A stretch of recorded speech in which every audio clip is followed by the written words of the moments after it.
ॐ तत्सत् वंशी विभूषितकरा नवनीरदाभात् पीताम्बराधरं बिम्बफलाधरोष्ठात् पूर्णेन्दुसुन्दरमुखादरविन्दनेत्रात् कृष्णात् परं किमपि तत्त्वमहं न जाने कृष्णात् परं किमपि तत्त्वमहं न जाने नारायणं नमस्कृत्य नरं चैव नरोत्तमं देवीं सरस्वतीं व्यासं ततो जयमुदीरयेत्। भगवान कृष्ण ने अर्जुन को बताया, गद्य बस ये चर्चा हुई थी कि क्षत्रिय के लिए धर्म युद्ध से बड़ा और कोई श्रेयस्कर साधन नहीं है, उसे धर्म युद्ध करना ही चाहिए। और फिर आगे भगवान कहते हैं उसी क्रम में, यद्रक्ष्याचोपपन्नम स्वर्गद्वारमपावृतम सुखिना क्षत्रिया पार्थ लवन्ते युद्धमीदृशम।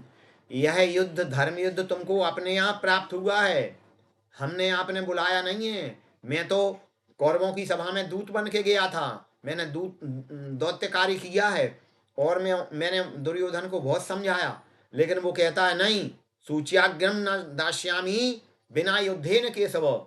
मैं बिना युद्ध के, हे केशव, सुई की नोक के बराबर भी, आप 5 गांव की बात करते हो, मैं सुई की नोक के बराबर भी भूमि नहीं दूंगा।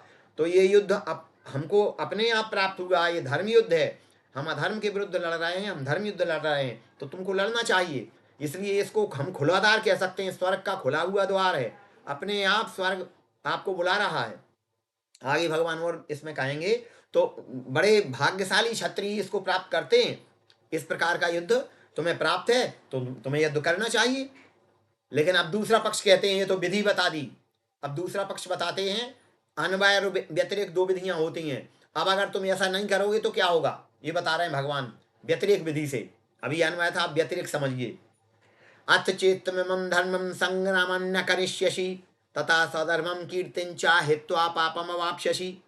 अथ चेत्तमिमं, यदि तुम इस संग्राम को नहीं करेगा तो स्वधर्मम कीर्तिं च हित्वा, अपने धर्म को और कीर्ति को छोड़कर, अपने धर्म और कीर्ति को त्याग कर, पापम अवाप्स्यसि, पाप को ही प्राप्त करेगा। अगर तू इस धर्म को, कर्म को नहीं करेगा, स्वधर्म रूपी युद्ध को, तो तू अपना स्वधर्म और कीर्ति यश को नष्ट करके और पाप को ही प्राप्त होगा।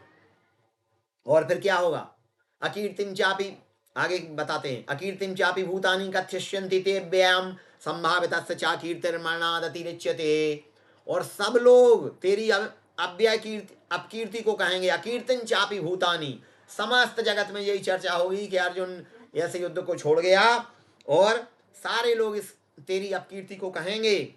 और इसका परिणाम क्या होगा, अब सूक्ति देखिए गीता की, भगवान सूक्ति कह रहे हैं यहाँ, संभावित चा कीर्तिर्मरणाद अतिरिच्यते।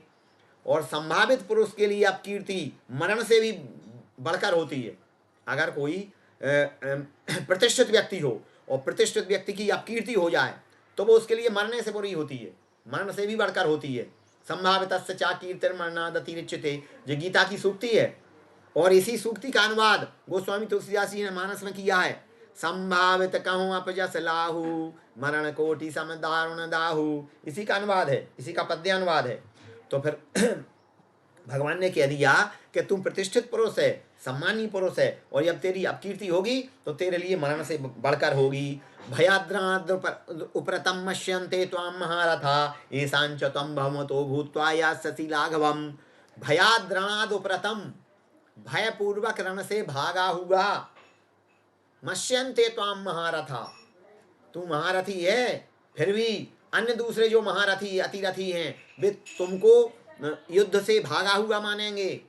और ऐसांच तम बहुमतो भूत्वा यास्यसि लाघवम, तुम प्रतिष्ठित होते हुए भी लघुता को प्राप्त हो जाओगे। लाघवम माने लघुता, छोटे हो जाओगे। जो तुम्हारा नाम बड़ा है कि अर्जुन एक महावीर हैं, धनुर्धर हैं, गांडीवधारी हैं, तुम छोटे हो जाओगे कि अर्जुन कैसे जो भाग गए युद्ध से, भाग गए, भाग खड़े हुए, इसलिए तुम लघुता को प्राप्त हो जाओगे। सब लोग कहेंगे इस बात को। भय अवाच्य वादांश बहून वदिष्यन्ति तवाहिता निंदन्तस्तस्थामर्थम ततो दुख तरन्नु किम। अब भगवान कहते हैं, व्यतिरेक भाव से समझा रहे हैं, अवाच्य वादांश, जो कहना नहीं चाहिए ऐसी बातें कहेंगे तुम्हारे बारे में। एक जनापवाद फैल जाएगा, एक लोकापवाद फैल जाएगा कि तुम जो है अहितकारी कार्य को कर रहे हो, और वे तुम्हारे दुश्मन जो तुम्हारे कौरव पक्ष वाले हैं, जो तुमसे लड़ने के लिए तैयार खड़े हैं, वे बार बार यही कहेंगे कि भाग भाग के खड़ा हुआ। और इस प्रकार की निंदा से तामर्थम ततो दुख तरन्नु किम, इस प्रकार की निंदा से और बड़ा क्या दुख हो सकता है कि तुम इस इतने दुख को प्राप्त करोगे।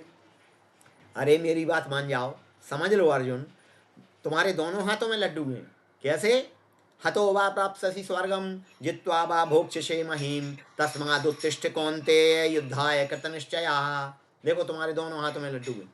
अगर तुम मारे भी गए तो स्वर्ग को प्राप्त करोगे, क्योंकि युद्ध स्वर्ग का खुला द्वार है। और जो लोग धर्म युद्ध में प्राण त्याग देते हैं, मातृभूमि के पीछे बलिदान कर देते हैं, तो स्वर्ग का द्वार उनके लिए खुला हुआ है। उन स्वर्ग में ही विराजे रहते हैं, वो अनिश्चित काल तक स्वर्ग में ही रहते हैं।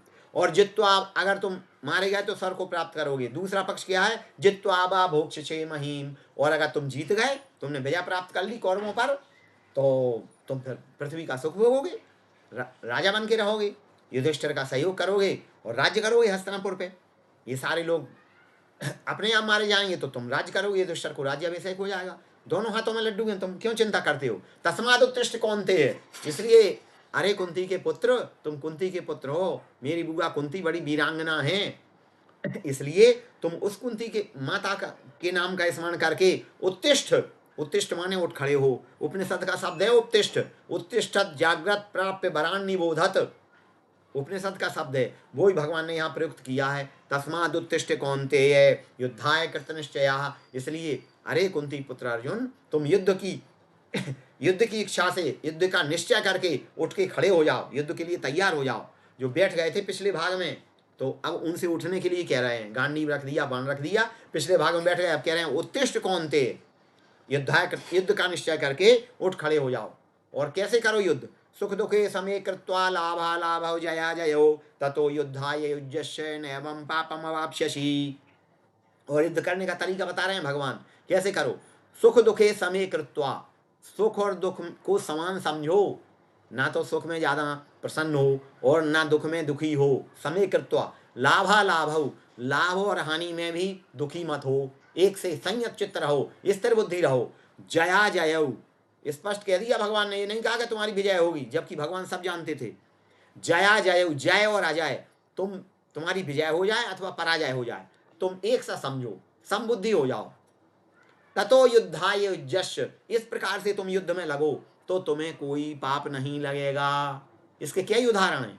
हनुमान जी महाराज ने सुख दुख में सम होकर समत्व भाव से ब्राह्मणों, जो रावण के वंशज थे ब्राह्मण, उनको मारा, अक्षय कुमार को मारा, लेकिन भगवान में मन रहा उनका, उनका मन भगवान में रहा और भगवान का कार्य कर रहे थे वो, उन्होंने उसको अपना माना ही नहीं, इसलिए उनको कोई दोष नहीं लगा हनुमान जी महाराज को। इसी प्रकार से यही कह रहे हैं, योग की परिभाषा भगवान यही बता रहे हैं कि सुख दुख हानि लाभ जय पराजय में समत्व रखो, समभाव रखो, इस प्रकार से युद्ध में लगो तो तुम्हें कोई पाप नहीं लगेगा। और ये युद्ध से तात्पर्य स्वकर्म या स्वधर्म से है। गीता सार्वकालिक और सार्वभौमिक है, जितनी प्रासंगिक द्वापर युग में थी उतनी ही गीता प्रासंगिक आज के वर्तमान समय में है, कलयुग में भी है। युद्ध का तात्पर्य स्वकर्म या स्वधर्म से है। जिस व्यक्ति का जिस जगह पर जिस स्थान पे जो तैनात है या कार्यरत है, उसका जो जो कर्तव्य कर्म है वो उसको समत्व भाव से करे, निष्काम भाव से करे, अनासक्त भाव से करे, अटैचमेंट न हो, उससे डिटैच होकर के करे, तो उसको कोई पाप नहीं लगेगा। ये जीवन प्रबंधन का सूत्र है। Gita is the art of living, Gita जीवन जीने की कला सिखाती है। गीता जीवन प्रबंधन भी सिखाती है, और जीवन प्रबंधन के साथ ऐसा जीवन प्रबंधन जो मरण प्रबंधन अपने आप कर देता है, तो हम मरने के बाद भगवान को प्राप्त कर सकते हैं। इसलिए भगवान ने कहा कि अगर तुम इस प्रकार से युद्ध करेगा, सुख दुख लाभ हानि जय पराजय में समभाव रख के युद्ध करेगा, तो तुझे कोई पाप नहीं लगेगा। और ये सामान्य सभी कर्मों के लिए है, ये न केवल अर्जुन को निमित्त बना के भगवान ने गीता कही है। ये अर्जुन आज की स्थिति में, वर्तमान संदर्भों में अर्जुन हम ही हैं। प्रत्येक विश्व का मानव अर्जुन है, और भगवान उसको ये गीता के माध्यम से संदेश दे रहे हैं कि जीवन को इस प्रकार से स्वकर्म करो तो तुम्हें किसी प्रकार का तनाव नहीं होगा, अवसाद नहीं होगा। आप प्रसाद में, प्रसादस्तु प्रसन्नता, प्रसाद में ही स्थिर रहोगे और तुमको कोई पाप भी नहीं लगेगा। ये स्पष्ट कर दिया भगवान ने, ये संदेश देती है गीता आज के। इसके बाद कहते हैं वो, ऐसा ते भेता सांख्ये बुद्धि योगे त्वाम सुनु बुद्धिया युक्तो यया पार्थ कर्म बंधम प्रयास्यसि। अब दो प्रकार के हैं, ज्ञान योग और कर्म योग। तो भगवान ने कहा कि ये तो तुम्हारे लिए ज्ञान योग की बात कही है मैंने, सांख्य धर्म की बात कही है। अब तुम बुद्धि योग की बात, बुद्धि योग माने समत्व बुद्धि यानी कर्म योग। कर्म किस प्रकार करना है समत्व भाव से, उसको समत्व बुद्धि योग को सुनो, उससे तुम कर्म बंधन से छूट जाओगे।